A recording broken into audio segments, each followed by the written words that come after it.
Power of a product rule. What is that? Well, it's nothing much complicated.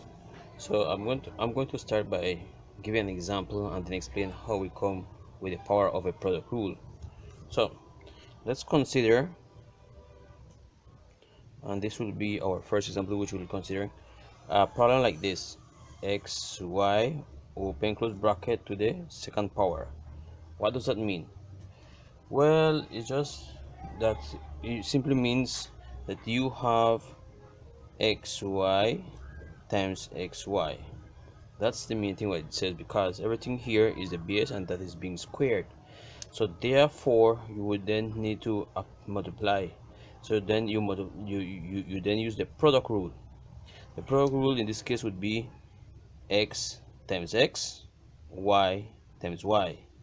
This now gives us x 1 plus 1, y 1 plus 1, giving us as the solution x squared, y squared.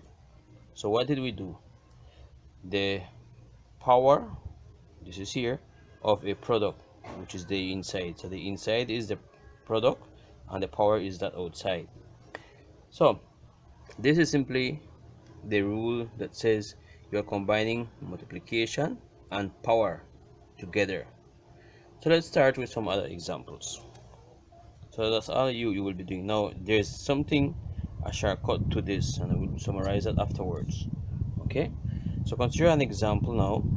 This is our main example we're going to be starting with, and we have 3x open close bracket to the third power.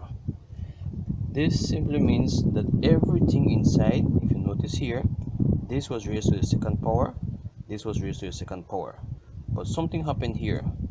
This, we simply have this term, which is the power of 1, times this term, which is the power of 1 times this. So in other words, you could summarize this problem by saying x to the first times, or to raise to the second power, and then y to the first to the second power. That's what this means. Okay, so what you did here is simply that you took now the power, the rule of the power. So then you bring on the base, which is x, and you said 1 times 2, 1 times 2, and bring on the y, which is 1 times 2. That's the power of the y there.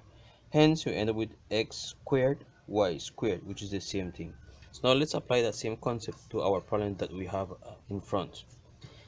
The 3 is to the first power, the x is to the first power. So this is simply saying that you're going to take the 3, 1 times 3, and then the x 1 times 3, that is raised to the power. Okay, giving us now 3 to the third power and x to the third power.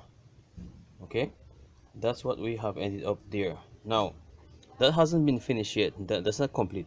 We need to simplify, and what we need to simplify is simply this value here.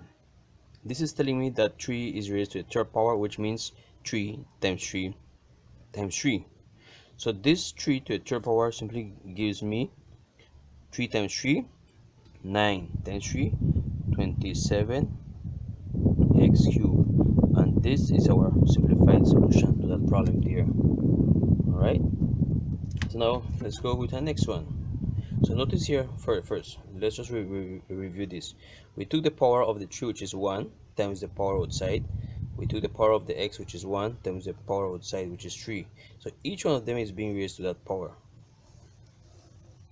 Next one, we have 2x to the third open close bracket to the 7th power. Okay, remember that the power rule and the it is raised to a power, so it simply means that each term inside will be raised to this power.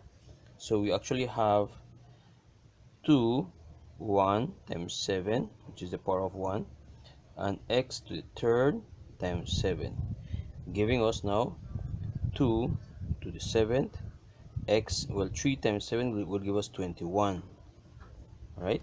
But that is not finished yet. This is still incomplete, but this is in index form. Okay, so this is in index form, this is the simplified form. So we need to simplify this, and 2 raised to the power of 7 is going to give us 128 x to the 21st. This is the simplified form. Simplified. This is in index form. Okay, so this is what we do whenever we are doing our calculations here. So let's go to another example. Notice all of them were positive values. Now we're going to take some of them which are negative values. So here's the problem. We have negative 3x cubed y to the 4th z to the 1st. The first is understood, so we do not have to write the power there. So what this is saying now, that each term inside is going to be raised to the power of 2. So I'm going to take my negative 3 to the power of 2, x to the 3rd to the power of 2, y to the 4th to the power of 2, z to the 1st to the power of 2. You don't have to write the 1, I only wrote the 1 so that you can see it is to the power of 1. Now I'm going to take my negative 3 times negative 3 is going to give me 9. Notice how the negative in this case is not outside but inside, so it is a negative 3 which is being raised to the power of 2. Then we have x, 3 times 2 is going to give me 6, y, 4 times 2 is going to give me 8, z, 1 times 2 is going to give me 2, and that's our solution. So notice in this case the negative 3 is what is being raised because the negative 3 is in brackets. Okay, now what about if we had fractions? How will that work? Well, let's see. Consider a problem as 1/3 x squared y third squared. Okay, how does that work? Well, the concept doesn't change. We will now take this to be 1/3 squared x squared to the second power. This x squared is this x squared, and the second power here.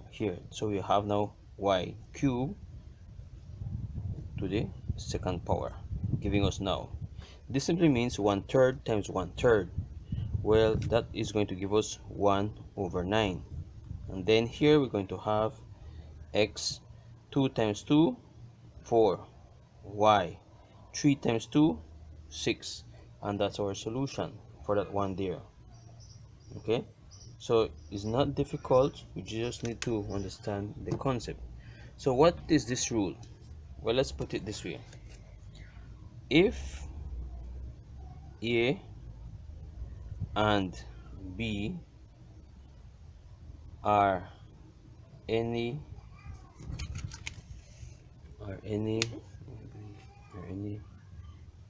non-zero real numbers,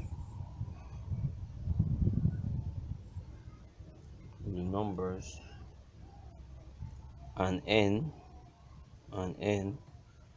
is any integer, then a b to the n power will give me a to the n, b to the n. Notice what it said.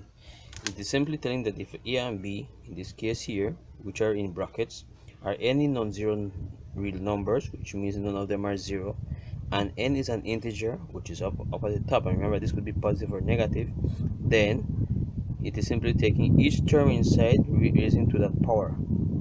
Right? That is how that works. So let's try some of them with negative sign. Consider that we had x to a negative 2, y to a negative 4 raised to the second power. Okay, so in this case the power of this y's and this which is inside the bracket is negative, so we are going to take x to a negative 2 times 2 and y to a negative 4 times 2, which now gives us x. Negative 2 times a positive 2 is going to give us negative 4. Y, negative 4 times a positive 2 is going to give us negative 8. And hence that's our solution for the meantime, giving the answer in index form, just as how you got it. This could be expressed in a different form, in a different with positive exponent, but for the meantime we leave it as this because you weren't told to express it as a positive exponent, or you may express it as a positive exponent, and we have not covered that topic yet. So a positive exponent expression of this problem will come in afterwards.